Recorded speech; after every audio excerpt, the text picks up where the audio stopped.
गुड़िया बेटी जाओ दूध ले आओ, आपके पापा ने नाश्ता करके काम पर जाना है। गुड़िया बाल्टी उठाती है और कबूतर चाचा की दुकान से दूध लेने चली जाती है। मेरा दूध बहुत खालिश होता है, अपनी गाय रखी हुई है मैंने, मैं अपनी गाय का दूध निकाल कर लाता हूँ। कबूतर यार, एक तो आप बातें बहुत करते हो, मुझे काम से देर हो रही है, मुझे जल्दी से 1 लीटर दूध दे दो। कबूतर की दुकान पर हर वक्त रश लगा रहता था।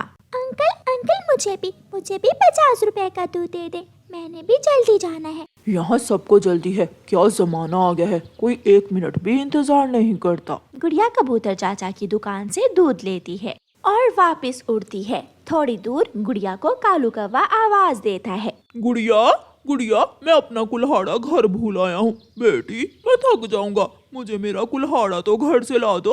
अंकल मुझे भी देर हो रही है और मेरे पास दूध की बाल्टी भी है। तुम ये दूध मेरे पास रख जाओ, मैं ध्यान रखूंगा दूध का। फिर गुड़िया अपनी दूध की बाल्टी कालू कौवे के पास रखती है और कालू कौवे के घर की तरफ चली जाती है। अब मैं इस छोटी चिड़िया का आधा दूध पीकर आधे में पानी मिलाकर पूरा कर दूंगा। कालू कौवा हंसते हुए गुड़िया की बाल्टी को चोंच लगाकर आधा दूध पी लेता है।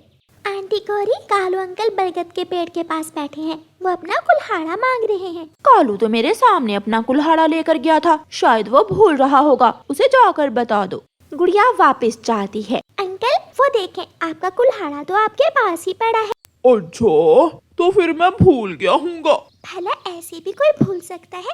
आपने ऐसे ही मेरा वक्त बर्बाद किया। गुड़िया अपनी पानी वाले दूध की बाल्टी उठाकर घर ले जाती है। जितनी जल्दी थी आपने उतनी ही देर कर दी। बेटी कबूतर चाचा की दुकान कौन सा दूर है? मम्मा कालू अंकल ने मेरा समय बर्बाद किया। जब मम्मा चिड़िया दूध की चाय बनाती है तो चाय काली की काली बनी थी। आज तो कबूतर चाचा ने भी दूध में पानी मिला दिया है। ये दूध तो बहुत नीला है, ऐसे लग रहा है कबूतर चाचा ने आज दूध में पानी नहीं बल्कि पानी में दूध मिलाया है। पापा चिड़िया वो काली चाय ही पीता है और अपने काम पर चला जाता है। ऐसे ही कुछ दिन गुजर जाते हैं और एक दिन गुड़िया की मम्मा गुड़िया को टिफिन देती है और कहती है, गुड़िया बेटी जाइए ये टिफिन अपने पापा को दे आइए। मम्मा पापा कहाँ होंगे? आपके पापा आज घने जंगल में गए हैं, वो वहाँ लकड़ियाँ काट रहे होंगे। गुड़िया टिफिन उठाती है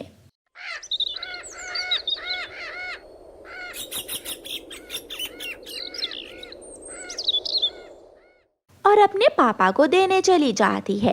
रास्ते में कालू कौवा बैठा हुआ था। मैं आज फिर इस छोटी चिड़िया को उल्लू बनाकर इसका टिफिन खा लेता हूँ। कौवा ऐसे सोचते हुए गुड़िया को बुलाता है। गुड़िया गुड़िया। अंकल आज मेरा समय जाया मत करना, मुझे बहुत जल्दी है, मुझे अपने पापा का खाना लेकर जाना है। गुड़िया बेटी, मेरा एक छोटा सा काम तो कर दो। मेरी नजर की ऐनक मैं घर भूल आया हूँ, मैं कब से यहाँ बैठा किसी का इंतजार कर रहा हूँ। बेटी मुझे मेरी ऐनक तो घर से ला दो। अंकल आप भी ना जब भी मुझे देखते हैं कोई ना कोई काम बता देते हैं। बेटी दूसरों की मदद करना कोई गलत काम तो नहीं होता। ठीक है अंकल, आप मेरे टिफिन का ध्यान रखें, मैं अभी आपके घर से आपकी ऐनक लेकर आती हूँ। गुड़िया अपना टिफिन कालू कौवे के पास रखती है और उसके घर उसकी ऐनक लेने चली जाती है। आंटी गौरी, कालू अंकल की ऐनक अलमारी में पड़ी है, वो तो ला दे। कालू की नजर तो अच्छी भली है गुड़िया, घर में तो उसकी कोई ऐनक नहीं है। ये सुनकर गुड़िया को बहुत गुस्सा आता है। आज के बाद मैं कालू अंकल का कोई काम नहीं करूँगी, वो हमेशा मुझे ऐसे ही तंग करते हैं। गुड़िया वापस जाती है। वाह वाह, मजा ही आ गया, खाना तो बहुत स्वादिष्ट था। कालू कौवा टिफिन से आधा खाना खाकर टिफिन बंद कर देता है। गुड़िया भी आ जाती है। लाइए मुझे मेरा टिफिन दे, शायद आज फिर आप भूल गए हैं। आपकी नजर ठीक है और आपके घर में आपकी कोई ऐनक नहीं है। भूल गया, मैं आज फिर भूल गया था, माफ करना छोटी चिड़िया, गलती हो गई। गुड़िया गुस्से में अपना टिफिन उठाकर वहाँ से चली जाती है। गुड़िया बेटी, आज आपकी मम्मा ने टिफिन में केवल 2 दाने चावलों के ही रखे हैं, क्या घर में खाना नहीं था? पापा मम्मा ने तो मेरे सामने टिफिन में डिब्बा भरकर चावल रखे थे। तो इसका मतलब कालू अंकल खा गया वो चावल। अब मुझे कालू अंकल को सबक सिखाना ही पड़ेगा। क्या आपने ये टिफिन कालू अंकल के पास रखा था? तो फिर वही आधा टिफिन खा गया होगा। ऐसे ही कुछ दिन गुजर जाते हैं। एक दिन गुड़िया अपनी सहेली मीना के पास जाती है। मीना सहेली, मेरे साथ चलो, हमने पहाड़ों से पेट खराब करने वाले पौधे के बीज लाने हैं। गुड़िया, पेट खराब करने वाले, क्या मतलब? हाँ, किसी का पेट खराब करना है ताकि उसकी अकल ठिकाने आ जाए। किसका? कालू अंकल का? हाँ, वो हर समय मुझे उल्लू बनाने के चक्कर में रहता है, लेकिन इस बार कालू अंकल खुद ही उल्लू बनेंगे।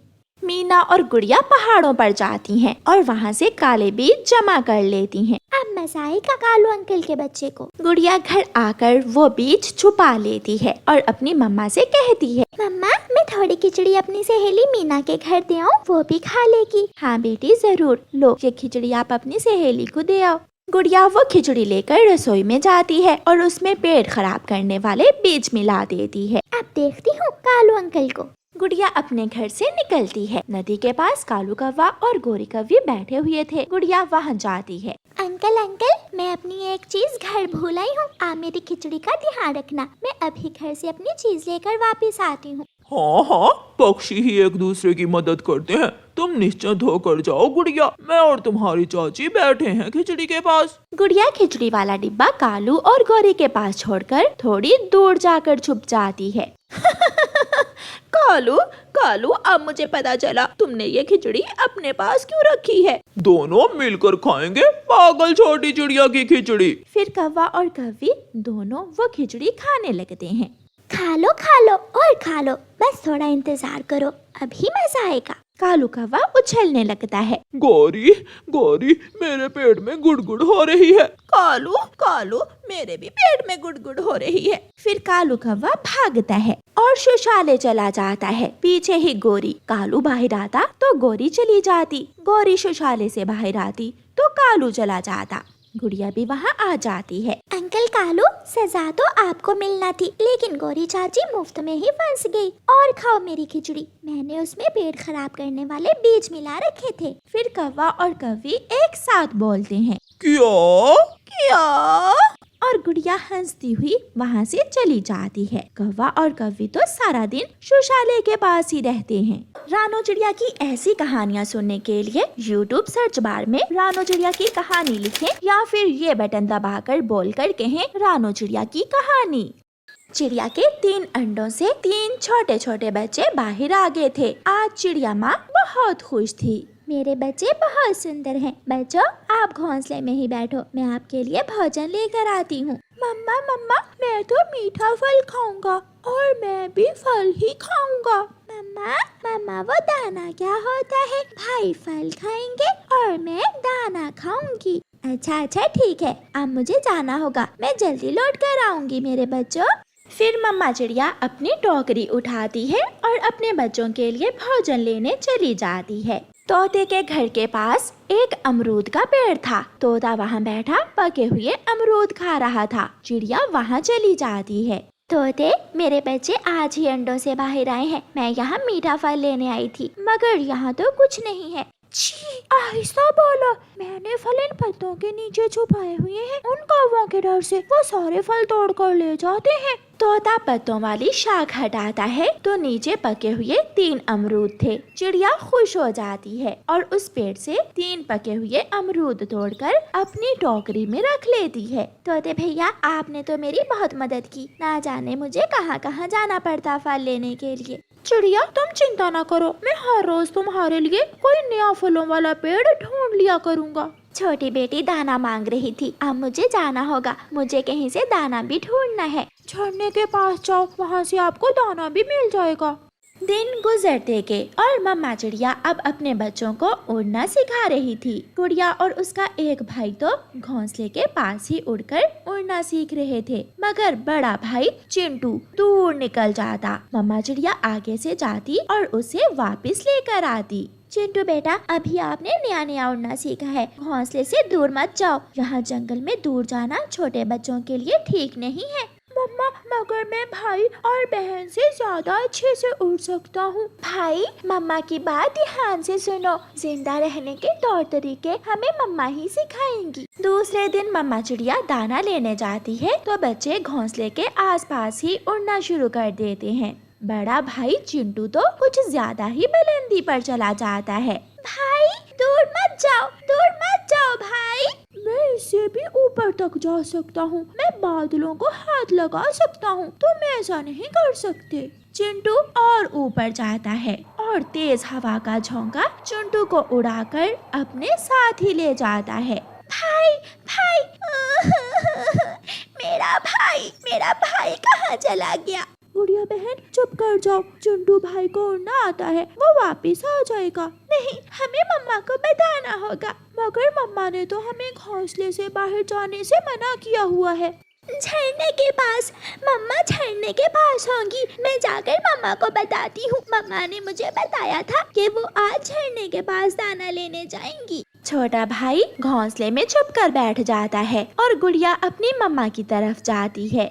गुड़िया तोते से पूछती है, तोते अंकल झरना किस दिशा में है? झरना तो वो सामने वाले बड़े पेड़ों की दूसरी तरफ है। गुड़िया फिर से उड़ती है। गौरी, मेरे तो तीनों बच्चों ने उड़ना सीख लिया है, मगर बड़ा बेटा घोंसले से दूर निकल जाता है। वो मेरी बात पर ध्यान ही नहीं देता। बच्चा है, समझ जाएगा। मेरे जग्गू ने तो अभी तक एक उड़ान भी नहीं ली, वो तो उड़ने से बहुत डरता है। गुड़िया भागी भागी मम्मा के पास पहुंच जाती है। मम्मा भाई, चिंटू भाई। मम्मा, क्या हुआ गुड़िया बेटी? चिंटू भाई को क्या हुआ? मम्मा, चिंटू भाई बादलों को हाथ लगाने गया था, वो वापस नहीं आया। हाय, मैं मर गई। मेरा चिंटू तो तेज हवा में उड़ गया होगा। चिंता ना करो चिड़िया, मैं अभी देखती हूँ हवा किस दिशा में चल रही है। फिर गौरी एक पत्ता पेड़ से तोड़कर हवा में नीचे गिराती है, जो एक दिशा में उड़ता हुआ चला जाता है। पश्चिम वाली दिशा में। हवा पश्चिम वाली दिशा की तरफ चल रही है। गुड़िया बेटी, आप घर जाओ, ध्यान से जाना बेटी। मम्मा चिड़िया और गौरी कव्वी पश्चिम वाली दिशा की तरफ उड़ती हैं। तेज हवा के साथ साथ उनके लिए उड़ना मुश्किल तो था, मगर एक माँ को अपने बेटे की जान बचाना थी। गौरी यहाँ आओ। वो सामने बेरी के पेड़ में फंसा हुआ है मेरा चिंटू। चिड़िया ध्यान से निकालना, चिंटू के पंख भी घायल हो सकते हैं। मामा चिड़िया बहुत मुश्किल से अपने बेटे को बेरी के पेड़ से बाहर निकालती है। चिंटू बेहोश था। मम्मा चिड़िया उसे घर ले आती है। शाम के बाद जाकर चिंटू अपनी आंखें खोलता है। उसके बहन भाई और चिंटू की मम्मा उसके पास बैठे हुए थे। मैं कहाँ हूँ? चिंटू भाई, तुम बादलों में हो। बधाई हो, तुम बादलों तक पहुँच गए हो। फिर वो सब हंसने लग जाते हैं। गोरी कव्वी बहुत नाज नखरे वाली कव्वी थी। उसकी शादी कालू कव्वे से हुए 6 महीने हो गए थे, मगर वो माँ नहीं बनना चाहती थी। न जाने कब मेरे घर में अंडा आएगा और मेरे घर में भी बच्चों की काएं होंगी। कालू जी, मेरी अभी उम्र ही क्या है, मैं अभी माँ नहीं बनना चाहती। अगर माँ नहीं बनना चाहती तो मुझसे शादी ही क्यों की थी? मैं कितना बदनसीब हूँ जो पिता नहीं बन सकता। और तू भी सुन ले, अब या तो तू इस घर में नहीं रहेगी या मेरे अंडे की माँ बनेगी। गोरी कव्वी गुस्से में घर से चली जाती है। नदी पर गोरी कव्वी को उसकी सहेली कव्वी मिलती है। गोरी, तुम मुझे कुछ परेशान लग रही हो, क्या बात है? सहेली, तुम तो जानती हो माँ ने मेरी शादी छोटी सी उम्र में कर दी थी और मैं अभी माँ नहीं बनना चाहती, मगर मेरा पति मुझसे अंडे लेने की जिद कर रहा है। समझ नहीं आ रही मैं क्या करूँ। बस इतनी सी बात पर तू परेशान है? तू ऐसा कर, इंसानों की बस्ती से एक मुर्गी का अंडा लाकर घोंसले में रख ले, ऐसे तेरे कुछ दिन तो आराम से गुजर जाएंगे। सहेली, और जब अंडे से मुर्गी का बच्चा निकला तो मेरा पति मुझे मार मार कर बंदरिया बना देगा। तुम कुछ दिनों बाद अंडा तोड़ देना और अपने पति से कहना कि अंडा खराब हो गया है। ऐसे ही मुर्गी के अंडे लाती रहना और अपने पति से अच्छे अच्छे भोजन खाती रहना। वाह रे सहेली, तूने तो मेरी मुश्किल ही आसान कर दी। अब मेरा फिगर कभी खराब नहीं होगा, क्योंकि मैं कभी माँ जो नहीं बनूंगी। फिर गोरी कव्वी 2-4 दिन छोड़कर इंसानों की बस्ती में जाती है। गोरी कव्वी किसान के घर में पेड़ पर जाकर बैठ जाती है। जब किसान की पत्नी मुर्गियों को दाना डालने के लिए डिब्बे का दरवाजा खोलती है तो गोरी कव्वी तैयारी कर लेती है और तेजी से उड़ती है और डिब्बे से एक मुर्गी का अंडा उठाकर भाग जाती है। वो गई, बुरी कव्वी मेरी मुर्गी का अंडा चुराकर भाग गई। मगर गोरी कव्वी मुड़कर पीछे नहीं देखती। वो अपने घर जाकर मुर्गी का अंडा अपने घोंसले में रखकर बैठ जाती है। शाम को जब उसका पति कालू कौवा घर आता है तो गोरी कौवी उससे कहती है, बधाई हो कालू जी, मैंने अंडा दिया है। गोरी की बात सुनकर कालू कौवा तो खुशी से नाचने लगता है। मेरा अंडा, अब मेरे घर में भी छोटा सा बच्चा आएगा। कालू जी, आज मेरा दाना नहीं बल्कि फल खाने का मन है। तू चिंता न कर, मैं अभी तेरे लिए फल लेकर आता हूँ। खुशी में पागल होकर कालू कौवा घर से निकलता है। कबूतर, मेरी पत्नी ने अंडा दिया है, अब मैं भी अपने बच्चे का पिता बन जाऊंगा। चिड़िया, गोरी ने अंडा दिया है, बहुत सुंदर है मेरा अंडा। मैं अपनी पत्नी के लिए फल लेने जा रहा हूँ। कौवे भैया, अब अपनी पत्नी और अंडे की अच्छे से रक्षा करना। ऐसे कौवा खुशी खुशी सबको बताता है। फिर गोरी कौवी बहुत मजे करती है क्योंकि कालू कौवा अब उसके लिए दाना नहीं बल्कि फल लेकर आता था।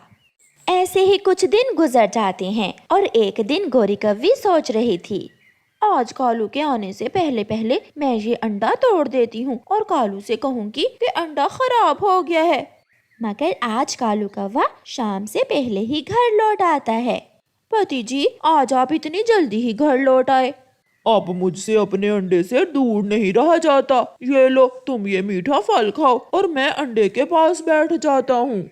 गोरी कौवी फल देखकर जल्दी से फल पर टूट पड़ती है और कालू कौवा अंडे के पास बैठ जाता है। कुछ अजीब सी आवाज आती है और अंडा हिलने लगता है। अंडा टूट जाता है और अंडे से एक मुर्गी का बच्चा बाहर निकलता है और इधर उधर देखकर मुर्गी की तरह बोलने लगता है, गोरी धोखा, तूने मुझे इतना बड़ा धोखा दिया है।